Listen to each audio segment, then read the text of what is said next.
Existen diferentes clasificaciones de ángulos en una circunferencia. El primero es el ángulo central, el cual se forma por dos radios que estén unidos con el centro de la circunferencia. Es decir, si el centro de la circunferencia se nombra como O, entonces aquí se tiene un radio, acá se tiene otro radio, y a esta abertura vamos a suponer que corta en el arco AB a la circunferencia, y entonces el ángulo AOB o ángulo alfa, el cual tiene la misma abertura que la longitud del arco que intersecta.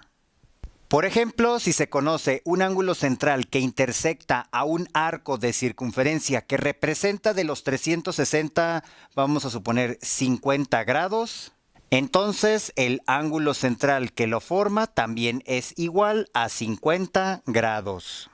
El ángulo inscrito se forma por dos cuerdas. Supongamos que se tiene el segmento AB, es decir, un segmento que toca la circunferencia pero no se sale de ella. Ahí se tiene a una cuerda y a partir de alguno de estos puntos se traza otra cuerda. El ángulo formado entre ellas se nombrará como alfa, que es el ángulo inscrito, el cual se calcula dividiendo el arco que intersecta de la circunferencia, en este caso el arco BC, y se divide entre 2.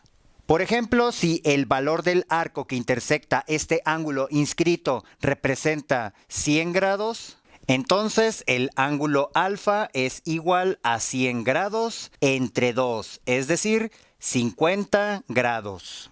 Y es importante que cualquier ángulo inscrito que esté intersectando el mismo arco BC, supongamos aquí el ángulo delta, como está intersectando el mismo arco de 100 grados, entonces también tendrá el mismo valor.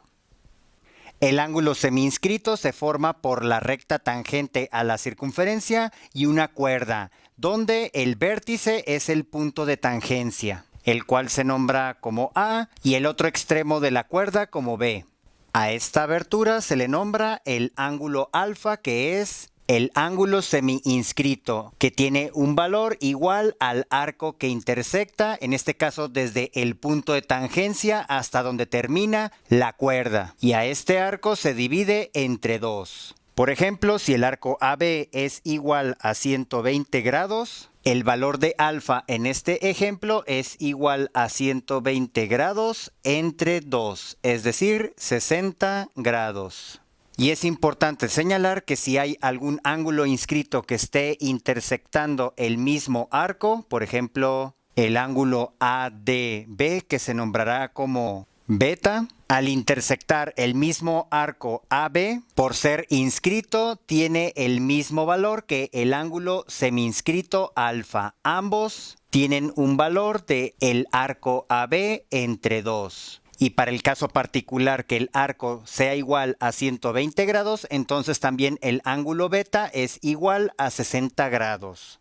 El ángulo interior, o también se le llama ángulo excéntrico, el cual se forma por el cruce de dos cuerdas en una circunferencia. Es decir, este ángulo que se nombrará también como alfa, que al final es igual al que está a su lado izquierdo por ser opuesto por el vértice. Para no confundir, pues al final tienen el mismo valor, borro uno de ellos y el valor de este ángulo es igual a sumar los arcos que intersectan sus cuerdas, en este caso el arco AB más el arco CD, y se divide entre 2. O dicho de otra forma, la semisuma de los arcos que interseca. Y haciendo un ejemplo práctico, supongamos que el arco AB es igual a 50 grados y el arco CD supongamos de 60 grados. Entonces el ángulo interior es igual a 50 grados más 60 grados entre 2. Es decir, 50 más 60 es igual a 110 entre 2 es igual a 55 grados. Y finalmente, el ángulo exterior es aquel que se forma por dos secantes, es decir, dos rectas que cortan a la circunferencia en dos puntos y salen de ella.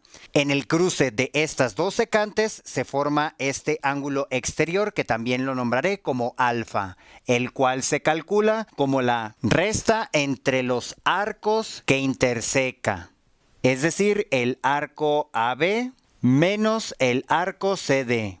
Y a esta diferencia se divide entre 2. Es decir, si el arco AB es igual a 110 grados y el arco CD a 32 grados, entonces el ángulo alfa es igual a 110 grados menos 32 grados y se divide a esta diferencia entre 2. A 110 se le quita 32, es igual a 78 y al dividirlo entre 2 es igual a 39 grados para el valor de alfa.